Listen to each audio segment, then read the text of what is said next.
Hi there, I'm Andy Neal and this is a motion quick tip. Alright, let's say you want to animate some text like it's being drawn on. The method's fairly simple, but it can take some time to build the effect if the text you're using is really intricate.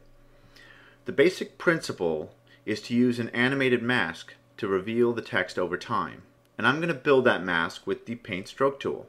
Okay, so here I have my text object in its own group. I use the brush script font for a cursive look. Plus, I made the text a lot larger than I'm actually going to use it, but it's easier to build the effect with large text and then you can scale it down later. Create a new group above the text group and call it mask. Make sure it's selected and then choose the paint stroke tool from the toolbar, or else just hit P on the keyboard. Then, starting right here, I'm just going to trace the D in this first word. Now this type of work is much easier with a pen and tablet than it is with a mouse. If you don't have a pen and tablet though, don't worry. The tracing of the letters doesn't have to be exact because we're going to be adjusting it afterwards. Also, instead of the paint stroke tool, you could use the Bezier tool to achieve the same effect. And in fact, it's sometimes preferable because it's a much more precise tool. But if you have the tablet like me, then this is typically faster. The key thing to pay attention to is that your shapes are continuous where the letters are connected. So in this case, the D should be one shape and the rest of the word should be another. Same with the S and the rest of that word. When you're finished, you should have 4 separate shapes. Okay, now we need to adjust our work. First, I'm going to zoom in a bit with Command+. Then hold down the space bar and click and drag in the canvas to reposition the canvas so that I can see my D nice and clearly.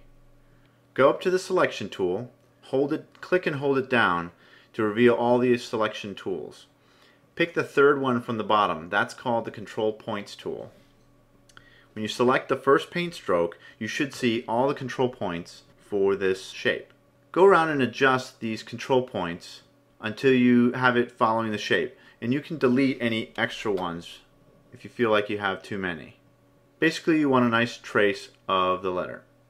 Then, in the Shape tab of the inspector, increase the width until the shape covers the entire letter. You may need to make some additional adjustments at the end there as well. The important thing to remember is to make sure that this shape doesn't cover any of the other letters besides the D. So right here it's kind of covering the E, so I'm going to pull it back until it doesn't anymore. Okay, now that the D is finished, I'm going to go on to the next shape. So same as before, delete any excess points and just reposition all the other ones so that they properly trace the letters. Then using the same technique, increase the width and cover the remaining letters of this segment. Continue on until you've done this with all the shapes. When it's finished, it should look like this. These shapes constitute our mask. To animate them is actually very easy. We can do it with behaviors. I'm going to turn off the background for a moment so that you can see the shapes better. Select the first shape here at the bottom of the group and go to Add Behaviors, Shape, Right On. Go a few frames forward in the timeline, maybe to about 8 or so. Hit O on the keyboard to trim the behavior to this point. Now play and see if that looks like it's animating on at the right speed. I think that works pretty good. Now just advance a few more frames in the timeline. This is where I'm going to start the second half of the word. Select the next shape and hit I on the keyboard to trim the layer's in point. Copy the right-on behavior to this shape by holding down the Option key and dragging it on top. This is a quick little trick for duplicating layers, and it works perfectly in this case since we need to apply the same behavior to all of these shapes. But we are going to need to adjust the timing a bit. The length of that behavior was actually fine for the D, but it's a little fast for writing the rest of the word. So I'm just going to grab the end of this and drag it out a little ways and then play it to see how it looks. I'm just kind of looking for a feel, so maybe a little more. Not bad. Alright, good. So now I've got my first word.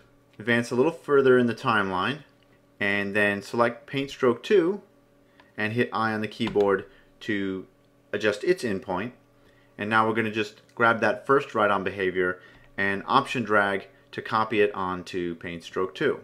And because it's a single letter, we won't need to change the timing for that.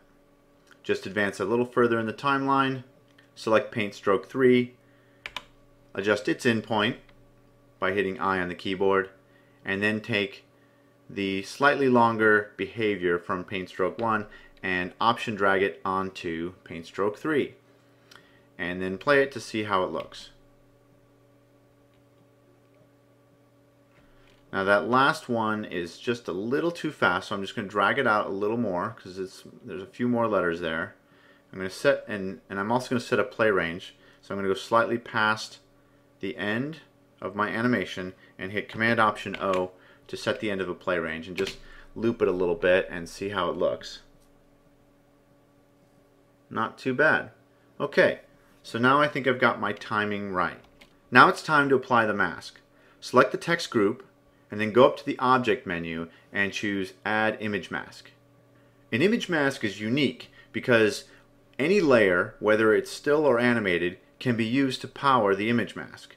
For me, it's going to be all these animated shapes that are conveniently located inside their own group. So with the image mask selected, in the Image Mask tab of the inspector, I want you to drag the entire mask group into the mask source well. Turn the background layer back on and play it to see how it works. Alright, pretty good. Just a slight little bit of cleanup that we need to do. Scrub through your animation, look for any places where the mask is revealing a little too much of the letter. Then just select that particular paint stroke, go back up to your selection toolbar and grab that control point selection again, and just adjust the control points to hide what you don't want it to see. Just like that. There you go. So there's that D. It's nice, beautiful now. Try the same with the next letter. You may not be able to get it perfectly all the time, but do your best. And that's all there is to it. I'm Andy Neal, and this is a Motion Quick Tip.